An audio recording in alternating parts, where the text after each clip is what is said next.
Namo Adida Phat. Thanks so much for joining me for our daily practice check-in.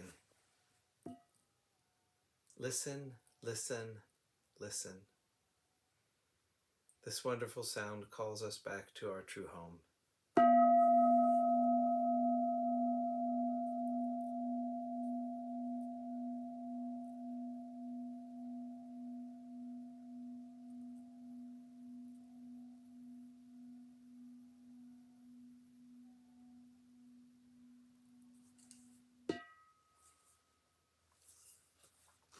The third mindfulness training. Aware of the suffering caused by sexual misconduct, I vow to cultivate responsibility and learn ways to protect the safety and integrity of individuals, couples, families, and society. I'm determined not to engage in sexual relations without love and long-term commitment. To preserve the happiness of myself and others, I'm determined to respect my commitments and the commitments of others. I will do everything in my power to protect children from sexual abuse and to prevent couples and families from being broken by sexual misconduct.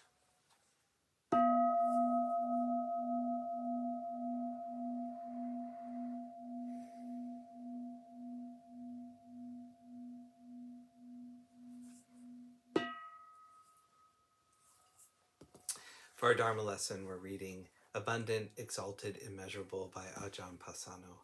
We're continuing in Chapter 7, the Karaniya Metta Sutta. Let none deceive another. The commitment to real honesty and straightforwardness in our dealings with each other, and again, recognizing that how beings can have a sense of safety and happiness is by having a sense of trust with each other. Let none deceive another. Be solidly committed to that which is true, and try to be as upfront and clear with each other as possible. It's also good to qualify that, bringing it back to the sense of being gentle in speech as well, because sometimes we can take the truth as an ideal and forget the effect it's going to have on the ground. Skillfulness is very important in how we deal with each other. Nor despise any being in any state.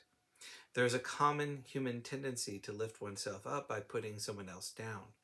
Despise is a very strong word, but it has a sense of looking down on somebody, blowing them off, or disregarding them in some way.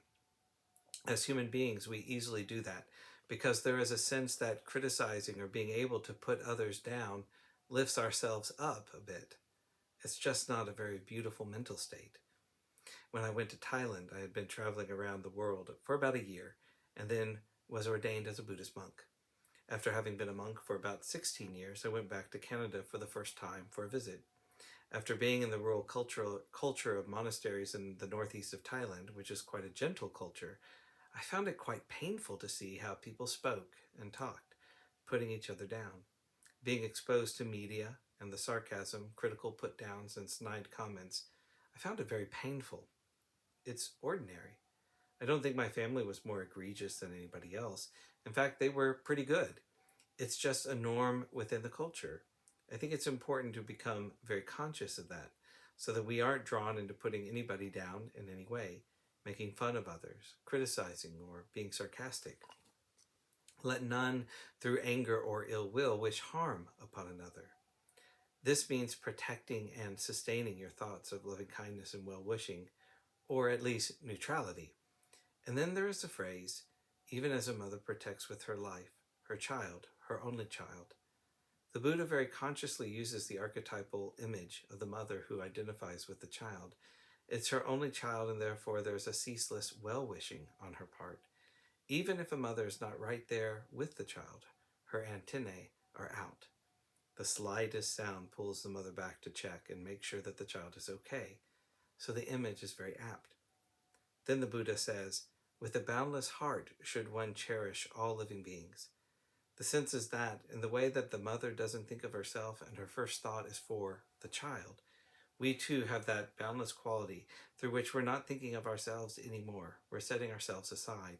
We establish the quality of cherishing all living beings and radiating kindness, allowing those thoughts and feelings of kindness, of metta, to permeate, spreading upwards to the skies and downwards to the depths, outwards and unbounded, freed from hatred and ill will.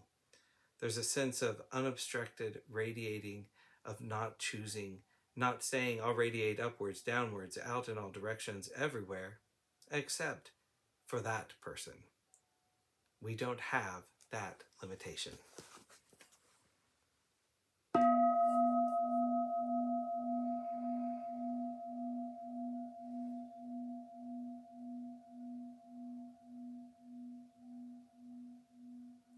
May all beings be well.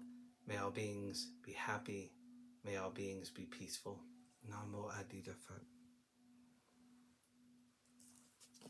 Thanks for joining me today.